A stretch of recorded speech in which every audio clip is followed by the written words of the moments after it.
I saw a skeleton in a garden, and the skeleton picked up his foot and kind of rested it like on the thigh bone, and he began to like buff it or sand it in a way that like the bone dust was coming off of it. And then I could see inside of the foot, like inside the bone of the bone, like the bone marrow part. And I think that's pretty significant. Bone marrow is like pretty a significant part of the human body. And even before this, the Lord was really referencing the body, the DNA of the body, how he had created man, like the miraculous way of creation. He just really heavily imparted just a power within what he did there to the human body. Excuse me. And anyway, so once he had exposed the inner part of the bone, it was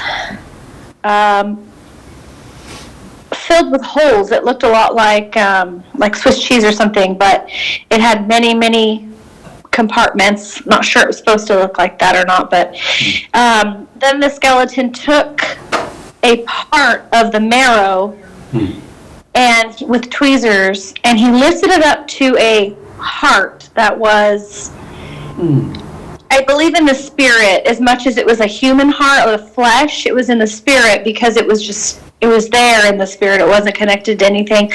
And he put the piece of bone marrow onto the heart, and the heart began to expand as it being a muscle. Its muscles almost began to grow like arms and legs almost, it seemed like, because of its ability to kind of grow and I want to say the word metastasize. I don't even know what that means, but that word came to my mind. Anyway, so it started to kind of like pull itself apart to grow.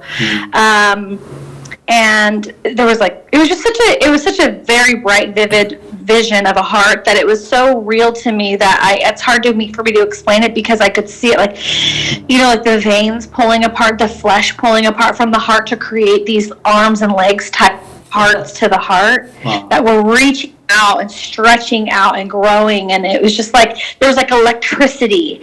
So it was very much full and alive, and it was just this amazing thing that was happening to this heart after this happened. And then right after that, I could see actually inside, and this was the foot, and it was very important that it was the foot. I don't know if it has to do with like the following, the walking things out, but it was in the foot, purposed in the foot.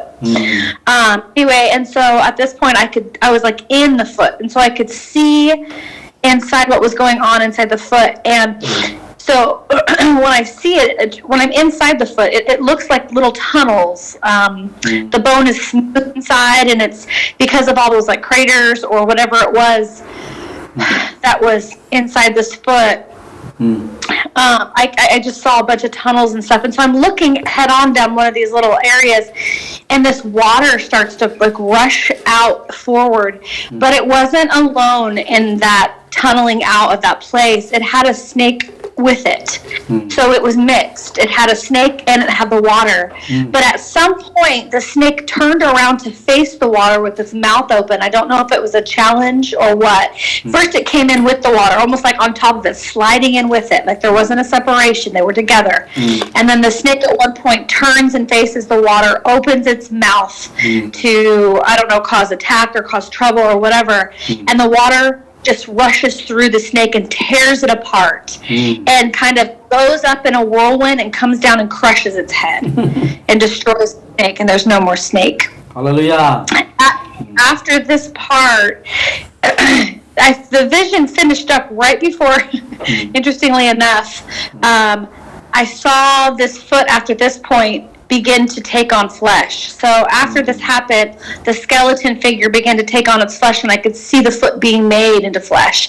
And then I saw it step down onto the ground right before Tim said, I think he said, step out or something. He said the word step forward or step out or something. And that vision came right before he said those words. There you go.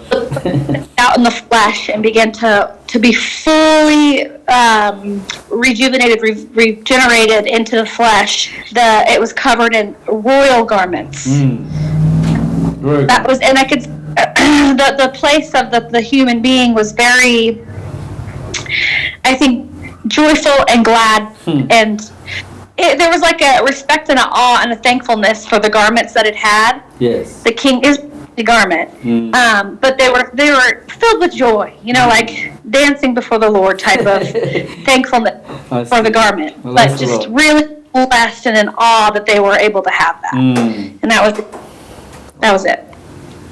Ken? It's real. I think the sermon is a religious stuff, so, Well, you want to hear something as a confirmation?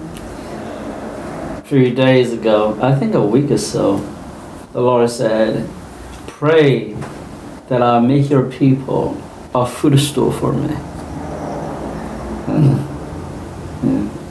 Pray that our will be the foot for him. So, please be So I try to share that actually, but holding back. And with this one, so obviously God is doing something. And bless the Lord, bless the Lord. Once religion is crushed, and then you can see the move of God, the blessed Lord come forward.